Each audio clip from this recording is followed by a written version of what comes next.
SK super TMT, the long life TMT. ತಮಿಳುನಾಡಿಗೆ ಈಗ ನೀರು ಬಿಡುವ ವಿಚಾರದಲ್ಲಿ ಬಂದ್ಗೆ ಕರೆಯನ್ನು ಕೊಡಲಾಗಿದೆ. ಆಗಸ್ಟ್ 13ರಂದು ಕರ್ನಾಟಕ ಬಂದ್ ನಡೆಯುತ್ತೆ. ಇದರ ಮಧ್ಯದಲ್ಲಿ ಮಾನ್ಯ ಮುಖ್ಯಮಂತ್ರಿ DK ಶಿವಕುಮಾರ್ ಅವರು ಇವತ್ತು ಸುದ್ದಿಗೋಷ್ಠಿಯನ್ನು ಮಾಡಿದರು. ಹಲವು ವಿಚಾರಗಳನ್ನು ಮಾತನಾಡಿದರು. ಅದರಲ್ಲಿ ವಿಜಯ್ ಅವರು ಕರ್ನಾಟಕಕ್ಕೆ ಬರ್ತಾ ಇರುವಂಥ ವಿಚಾರದಲ್ಲೂ ಕೂಡ ಮಾತನಾಡಿ ಅವರೊಂದು ಸ್ವಲ್ಪ ದಿನ ಮುಂದೂಡಿಕೆಯನ್ನು ಮಾಡೋದು ಒಳ್ಳೆಯದು ಅಂತ ಹೇಳಿದ್ದಾರೆ. ಮನವಿಯನ್ನು ಕೂಡ ಮಾಡ್ಕೊಂಡಿದ್ದಾರೆ. ಹಾಗಿದ್ದಾಗ ವಿಜಯ್ ಬಂದರೆ ಏನಾಗ್ತಾ ಇತ್ತು? ಪ್ರತಿಭಟನೆ ಡೆಫಿನೆಟ್ಲಿ ಎದುರಿಸಬೇಕಾಗಿತ್ತು. ಹಾಗಾಗಿ ಆ ಮುಜುಗರನ್ನ ತಪ್ಪಿಸೋಕ್ಕೋಸ್ಕರ ಮನವಿಯನ್ನ ಮಾಡಿಕೊಂಡಿದ್ದಾರೆ. ಡೀಟೇಲ್ಸ್ ಎಲ್ಲ ಇಲ್ಲಿದೆ. ಕಾವೇರಿಗಾಗಿ ಅಖಂಡ ಕರ್ನಾಟಕ ಬಂದ್, ಜೀವ ಜಲಕ್ಕಾಗಿ ಸ್ತಬ್ಧವಾಗಲಿದೆ ಕರುನಾಡು. ತಮಿಳುನಾಡಿಗೆ ಕಾವೇರಿ ನೀರು ಬಿಡುವಂತೆ ಕಾವೇರಿ ನೀರು ನಿಯಂತ್ರಣ ಸಮಿತಿ ಮತ್ತು ಕಾವೇರಿ ನೀರು ನಿರ್ವಹಣಾ ಪ್ರಾಧಿಕಾರ ನೀಡಿದ ಆದೇಶ ರಾಜ್ಯದಲ್ಲಿ ಕಿಚ್ಚು ಹೊತ್ತಿ ಉರಿಯುವಂತೆ ಮಾಡಿದೆ. ತಮಿಳುನಾಡಿಗೆ ಕಾವೇರಿ ನೀರು ಬಿಡುವ ಆದೇಶ ಖಂಡಿಸಿ ಇದೇ ಆಗಸ್ಟ್ 13ನೇ ತಾರೀಕು ಇಡೀ ಕರ್ನಾಟಕ ಬಂದ್ಗೆ ಕರೆ ಕೊಡಲಾಗಿದೆ. ಕನ್ನಡ ಪರ ಸಂಘಟನೆಗಳು, ರೈತರು ನೆಲ ಜಲಕ್ಕಾಗಿ ಹೋರಾಟಕ್ಕೆ ಇಳಿದಿದ್ದಾರೆ. ಬಂದ್ ಮೂಲಕ ತಮ್ಮ ಆಕ್ರೋಶ ಹೊರಹಾಕೋಕೆ ಕನ್ನಡಿಗರು ರಸ್ತೆಗಿಳಿದಿದ್ದಾರೆ. ಆಗಸ್ಟ್ 13ರ ಬಂದ್ ಅವಶ್ಯಕತೆ ಇಲ್ಲ, ಬಂದ್ ಕೈ ಬಿಡುವಂತೆ ಸಿಎಂ ನಮ್ರತೆಯ ಮನವಿ. ಕರ್ನಾಟಕ ಬಂದ್ ಕರೆ ಬೆನ್ನಲ್ಲೇ ಸಿಎಂ DK ಶಿವಕುಮಾರ್ ಸುದ್ದಿಗೋಷ್ಠಿ ನಡೆಸಿದ್ರು. ಆಗಸ್ಟ್ 13ರ ಕರ್ನಾಟಕ ಬಂದ್ ಕೈ ಬಿಡುವಂತೆ ಮನವಿ ಮಾಡಿದ್ರು.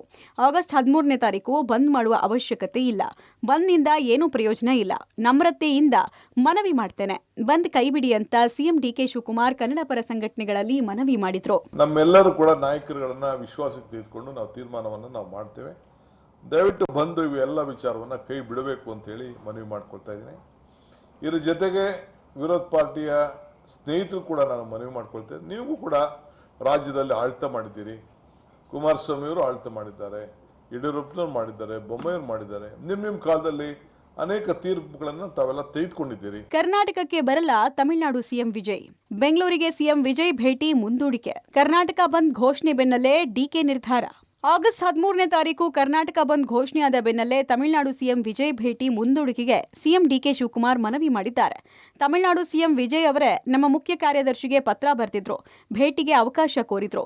ಹೀಗಾಗಿ ನಾವು ಆಗಸ್ಟ್ 3ನೇ ತಾರೀಕು ಸಮಯ ನಿಗದಿ ಮಾಡಿದ್ವಿ. ಆದರೆ ಇಂಥ ವಾತಾವರಣದಲ್ಲಿ ವಿಜಯ್ ಅವರನ್ನ ಕರೆಸೋದು ಸೂಕ್ತ ಅಲ್ಲ. ನಾನು ಅವರನ್ನ ಕರೆಸೋದು, ಯಾರೋ ಕೂಗೋದು, ಮುತ್ತಿಗೆ ಹಾಕೋದು ಸರಿಯಲ್ಲ. ಕೆಲವರು ಅವರ ಭೇಟಿ ವಿಚಾರದಲ್ಲಿ ನಡ್ಕೊಳ್ತಾ ಇರೋದು ಸರಿಯಲ್ಲ. ನನಗ್ಯಾಕೋ ಸಮಾಧಾನ ತರಿಸ್ತಿಲ್ಲ ಅಂತ ಅಸಮಾಧಾನ ಹೊರಹಾಕಿದ್ದಾರೆ. ಸೊ ನಾನು ನಮ್ಮ ತಮಿಳುನಾಡು ಚೀಫ್ ಮಿನಿಸ್ಟರ್ಗೆ ಒಂದು ರಿಕ್ವೆಸ್ಟ್ ಮಾಡ್ತಾ ಇದ್ದೀನಿ. ಸ್ವಲ್ಪ ಡೆಫರ್ ಮಾಡೋಣ ನಮ್ಮ ರಿಕ್ವೆಸ್ಟ್ನ, ಇದನ್ನ ತಮ್ಮ ವಿಸಿಟ್ನ. ಸ್ವಲ್ಪ ಇಲ್ಲಿ ನಿಮ್ಮ ನೀರಿನ ಸೌಹಾರ್ದತೆ, ಸ್ವಲ್ಪ ವರ್ಣ ಕೂಡ ನಮ್ಮ ಕಡೆ ಸ್ವಲ್ಪ ತೋರಿಸ್ತಾ ಇದ್ದಾನೆ, ನಮ್ಮ ಕಡೆ ವಿಶ್ವಾಸ ವ್ಯಕ್ತಪಡಿಸ್ತಾ ಇದ್ದಾರೆ. ನೀರು ಕೂಡ ಒಳ್ಳೆಯವರು ಬರ್ತಾ ಇದೆ. ಒಳ್ಳೆ ವಾತಾವರಣದಲ್ಲಿ ಒಂದು ಮೀಟಿಂಗ್ ಮಾಡೋಣ ಅಂಥೇಳಿ ನಾನು ರಿಕ್ವೆಸ್ಟ್ ಮಾಡ್ಕೊಳ್ಳಿಕ್ಕೆ ಈಗಲೇ ನನ್ನ ಕೊಲೀಗ್ಸ್ ಹತ್ರ ಎಲ್ಲ ನಾನು ಮಾತಾಡ್ತಾ ಇದ್ದೀನಿ, ನಾನು ಮಾತಾಡ್ತೀನಿ. ಸೊ ಇನ್ನೊಂದು ಡೇಟ್ನ ಫಿಕ್ಸ್ ಮಾಡಿಕೊಂಡು 3ನೇ ತಾರೀಕು ಬೇಡ ಈ ವಾತಾವರಣದಲ್ಲಿ ಅಂಥೇಳಿ. ಏಕೆಂದರೆ ಯಾರು ಹೊರಗಡೆ ಒಬ್ಬ ಅತಿಥಿ ಬರ್ಬೇಕಾದ್ರೆ ನಾವು ಭಾಳ ಸೌಹಾರ್ದತೆಯಿಂದ ನಾವು ಎಲ್ಲ ರಾಜ್ಯದ ಜನತೆ ಬೆಂಗಳೂರನ್ನ ಆಕರ್ಷಣೆ ಮಾಡ್ತಾ ಇದೆ. ನಾವು ಯಾರ ಮನಸ್ಸಿಗೂ ನೋಯಿಸಬಾರ್ದು.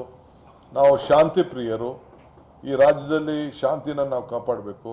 ತಮಿಳುನಾಡು ಸಿಎಂ ವಿಜಯ್ ಅವ್ರನ್ನ ಅಪ್ರೋಚ್ ಮಾಡಿದ್ದು ಯಾರು? ಈ ಪ್ರಶ್ನೆಗೆ ಸಿಎಂ DK ಶಿವಕುಮಾರ್ ಅವರು ಉತ್ತರ ಕೊಟ್ಟಿದ್ದಾರೆ. ಅವ್ರ ಕಡೆಯಿಂದನೇ ಅಪ್ರೋಚ್ ಬಂದಿರತಕ್ಕಂಥದ್ದು. ಅವರ ನಮ್ಮ CS ಜೊತೆ ಮಾತನಾಡಿದ್ರು. ಅದಾದ ಬಳಿಕ ವಿಜಯ್ ಜೊತೆ ನಾನು ಮಾತನಾಡಿದೆ. ಆದರೆ ಈಗ ಪರಿಸ್ಥಿತಿ ಸರಿ ಇಲ್ಲ, ಅವ್ರು ಬರೋದು ಬೇಡ ಅಂತ ಮನವಿ ಮಾಡ್ಕೊಂಡಿದ್ದಾರೆ.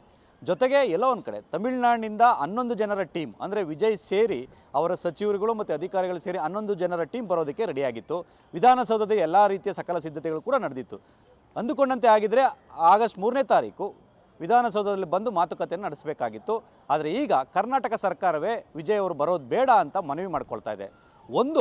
ಎಲ್ಲೋ ಒಂದು ಕಡೆ ಭದ್ರತಾ ದೃಷ್ಟಿಯಿಂದ, ಜೊತೆಗೆ ಸದ್ಯಕ್ಕೆ ಇರ್ತಕ್ಕಂಥ ಕಾವೇರಿ ಒಂದು ಜಟಾಪಟಿಯ ಪರಿಸ್ಥಿತಿ ಏನಿದೆ ಅದು ತಿಳಿಗೊಳ್ಳೋ ತನಕವೂ ಕೂಡ ಮಾತುಕತೆ ಬೇಡ ಅನ್ನೋ ನಿರ್ಧಾರಕ್ಕೆ ಬಂದಿದೆ. ಹಾಗಾಗಿ ವಿಜಯ್ ಅವರು ಇದನ್ನು ಹೇಗೆ ತೆಗೆದುಕೊಳ್ತಾರೆ ಕಾದು ನೋಡಬೇಕಿದೆ. ಸರ್ವಪಕ್ಷ ಸಭೆಯ ಬಳಿಕ ಮುಂದಿನ ತೀರ್ಮಾನ. ಇನ್ನು CWMA 4.5 TMC ನೀರು ಬಿಡುವಂತೆ ಆದೇಶವನ್ನ ಸಿಎಂ DK ಶಿವಕುಮಾರ್ ಪ್ರಸ್ತಾಪಿಸಿದ್ರು. ಭಾನುವಾರ ಸರ್ವಪಕ್ಷಗಳ ಸಭೆ ಕರೆದಿದ್ದೀನಿ, ಸಭೆಯಲ್ಲಿ ಚರ್ಚೆ ಮಾಡಿದ ಬಳಿಕ ಮುಂದಿನ ತೀರ್ಮಾನ ಕೈಗೊಳ್ತೇವೆ ಅಂತ ತಿಳಿಸಿದ್ದಾರೆ. 9.9 TMC ನೀರು ಬಿಡಬೇಕು ಅಂತ ತಮಿಳುನಾಡು ವಾದ ಇತ್ತು. ಆದರೆ 4.4 TMC ನೀರು ಬಿಡೋಕೆ ಆದೇಶ ಇದೆ. ಈ ಬಗ್ಗೆ ನಮ್ಮ ಕಾನೂನು ತಜ್ಞರ ಜೊತೆ ಚರ್ಚೆ ಮಾಡಿ ಮುಂದಿನ ಕಾನೂನು ಹೋರಾಟ ತೆಗೆದುಕೊಳ್ಳೋ ಬಗ್ಗೆ ತೀರ್ಮಾನ ಮಾಡೋದಾಗಿ ಹೇಳಿದ್ರು. ಸೊ ನಾಳಿದ್ದು ಆಲ್ ಪಾರ್ಟಿ ಮೀಟಿಂಗ್ ಆದಮೇಲೆ, ಮುಂದೆ ಒಂದು ತಳಿಯಾದಂಥ ವಾತಾವರಣ ಆದಮೇಲೆ ನಾನು ಚೀಫ್ ಮಿನಿಸ್ಟರ್ಗೆ ಒಂದು ಟೈಮ್ ಕೊಡಿ ಅಂತ ನಾನು ಅವ್ರಿಗೆ ಬನ್ನಿ ಅಂತ ಹೇಳಿ ನಾನು ರಿಕ್ವೆಸ್ಟ್ ಮಾಡ್ತೀನಿ. ಅವರು ಬಿಡಬೇಕು ಅಂತ ನಿನ್ನೆ ನಮ್ಮ ವಾದನ ರಿಜೆಕ್ಟ್ ಮಾಡಿದ್ದಾರೆ. ಮುಂದಕ್ಕೆ ಏನ್ ಮಾಡಬೇಕು ಅಂತ ಆಲ್ ಪಾರ್ಟಿ ಲೀಡರ್ಸ್ನ ಮೀಟಿಂಗ್ ಕರೆದಿದ್ದೇನೆ. ಫಾರ್ಮರ್ ಚೀಫ್ ಮಿನಿಸ್ಟರ್ಸು ಕರೆದಿದ್ದೇವೆ, ನಮ್ಮ ವಿರೋಧ ಪಕ್ಷದ ನಾಯಕರುಗಳನ್ನು ಕೂಡ ಕರೆದಿದ್ದೇವೆ. ಅವರೆಲ್ಲ ಬರ್ತಾರೆ, ಅವ್ರ ಸಲಹೆ ಕೂಡ ಕೇಳ್ತೀವಿ. ಲೀಗಲ್ ಟೀಮ್ ಹೇಳಿದ್ದೇವೆ. ಹಿಂದೆ ಇಂಥ ಸಂದರ್ಭದಲ್ಲಿ ಏನೇನು ಆಗಿದೆ ಅನ್ನೋದು ಕೂಡ ಅವರು ಕೂಡ ಎಕ್ಸಾಮಿನ್ ಮಾಡಕ್ಕೆ ಹೇಳಿದ್ದೇನೆ. ಅದಾದ ಮೇಲೆ ಏನು ಮಾಡಬೇಕು ಅನ್ನೋ ತೀರ್ಮಾನವನ್ನು ಮಾಡ್ತೀವಿ. ಸರ್ವಪಕ್ಷ ಸಭೆ ತೀರ್ಮಾನ ತನಕ ನೀರು ಬಿಡೋದಿಲ್ಲ ಅನ್ನೋದನ್ನು ಸ್ಪಷ್ಟವಾಗಿ ಡಿ ಕೆ ಶಿವಕುಮಾರ್ ಅವರು ಹೇಳಿದ್ದಾರೆ. ಪ್ರಮುಖವಾಗಿರ್ತಕ್ಕಂಥದ್ದು ಭಾನುವಾರ ಸರ್ವಪಕ್ಷ ಸಭೆ ಇರುತ್ತೆ. ಸಭೆಯಲ್ಲಿ ಏನೆಲ್ಲ ಅಭಿಪ್ರಾಯಗಳು ಬರುತ್ತವೆ ಅದರ ಜೊತೆಗೆ ಕಾನೂನಿನ ಅಭಿಪ್ರಾಯಗಳನ್ನು ಪಡೆದು ತದನಂತರ ಮುಂದುವರೋದಕ್ಕೆ ಪ್ಲಾನ್ ಮಾಡ್ಕೊಂಡಿದ್ದಾರೆ. ಸುಪ್ರೀಂ ಕೋರ್ಟ್ಗೆ ಹೋಗುವಂಥ ಅವಕಾಶ ಇದೆಯಾ ಇಲ್ವೋ ಅನ್ನೋದ್ರ ಬಗ್ಗೆ ಕೂಡ ಕಾನೂನು ತಜ್ಞರ ಜೊತೆ ಚರ್ಚೆ ಮಾಡ್ತಾರೆ. ಹಾಗಾಗಿ ಸದ್ಯಕ್ಕೆ ಇರ್ತಕ್ಕಂಥ ಕರ್ನಾಟಕದ ಪರಿಸ್ಥಿತಿ ಏನು, ಜಲಾಶಯಗಳ ಪರಿಸ್ಥಿತಿ ಏನು ಎಲ್ಲವನ್ನೂ ಕೂಡ ಡಿ ಕೆ ಶಿವಕುಮಾರ್ ಬಹಿರಂಗವಾಗಿ ಹೊರಹಾಕಿದ್ದಾರೆ. ಹಾಗಾಗಿ ಎಲ್ಲ ಒಂದು ಕಡೆ ಭಾನುವಾರದ ಸರ್ವಪಕ್ಷ ಸಭೆ ಸಾಕಷ್ಟು ಕುತೂಹಲ ಮೂಡಿಸಿರ್ತಕ್ಕಂಥದ್ದು. ಅವತ್ತು ಸರ್ಕಾರ ನೀರು ಬಿಡುತ್ತಾ ಇಲ್ವೋ ಅನ್ನೋದು ಕೂಡ ಸ್ಪಷ್ಟವಾಗುತ್ತೆ. ಅಷ್ಟೇ ಅಲ್ಲ, ಬಿಜೆಪಿ ಟೀಕೆಗೆ ಸಿಎಂ ಡಿಕೆ ಶಿವಕುಮಾರ್ ಗರಂ ಆದ್ರು. ಬಿಜೆಪಿಗೆ ಉತ್ತರ ಕೊಡುವ ಅವಶ್ಯಕತೆ ಇಲ್ಲ, ನಾನು ಉತ್ತರ ಕೊಡಬೇಕಾಗಿರೋದು ರಾಜ್ಯದ ರೈತರಿಗೆ. ನಿಮಗೆ ಜಾಸ್ತಿ ನೀರು ಬರ್ತಿದೆ, ನೀರು ಕೊಡಿ ಅಂತ ಹೇಳಿ ತಮಿಳುನಾಡು ಕೇಳಿದ್ರು. ಸಿಡಬ್ಲ್ಯೂಎಂಎ ಮುಂದೆ ನಮ್ಮ ಎಸಿಎಸ್ ವಾದ ಮಂಡಿಸಿದ್ದಾರೆ. ಆದರೆ ಸಿಡಬ್ಲ್ಯೂಎಂಎ ಮೇಲ್ಮನವಿ ಪುರಸ್ಕರಿಸಿಲ್ಲ ಅಂದ್ರು. ಸಂಸದರು ಕೇಂದ್ರ ಸಚಿವರ ಜೊತೆಯೂ ಚರ್ಚೆ ಮಾಡಿದ್ದ ವಿಚಾರ ಪ್ರಸ್ತಾಪ ಮಾಡಿದ ಸಿಎಂ ಡಿಕೆ ಶಿವಕುಮಾರ್ ವಿಪಕ್ಷಗಳ ಟೀಕೆಗೆ ತಿರುಗೇಟು ಕೊಟ್ಟರು. ಒಟ್ನಲ್ಲಿ ಅದೇನೇ ಇರಲಿ, ಕಾವೇರಿ ಇಕ್ಕಟ್ಟಲ್ಲಿ ಸಿಲುಕಿರುವ ರಾಜ್ಯ ಸರ್ಕಾರ ಕಾನೂನು ಹೋರಾಟಕ್ಕೆ ಮುಂದಾಗಿದೆ. ಅತ್ತ ರೈತರು, ಕನ್ನಡ ಪರ ಸಂಘಟನೆಗಳ ಮನವೊಲಿಕೆ, ತಮಿಳುನಾಡಿಗೆ ಸದ್ಯದ ಪರಿಸ್ಥಿತಿ ಮನವರಿಕೆ ಮಾಡುವ ದೊಡ್ಡ ಸವಾಲು ಸರ್ಕಾರದ ಮುಂದೆ ಇದೆ. ಸದ್ಯದ ಕಾವೇರಿ ವಿವಾದ ಮುಂದೆ ಮತ್ಯಾವ ಮಜಲು ಪಡ್ಕೊಳ್ಳುತ್ತೆ ಅನ್ನೋದನ್ನ ಕಾದ್ ನೋಡಬೇಕು. News desk, public TV, Bengaluru.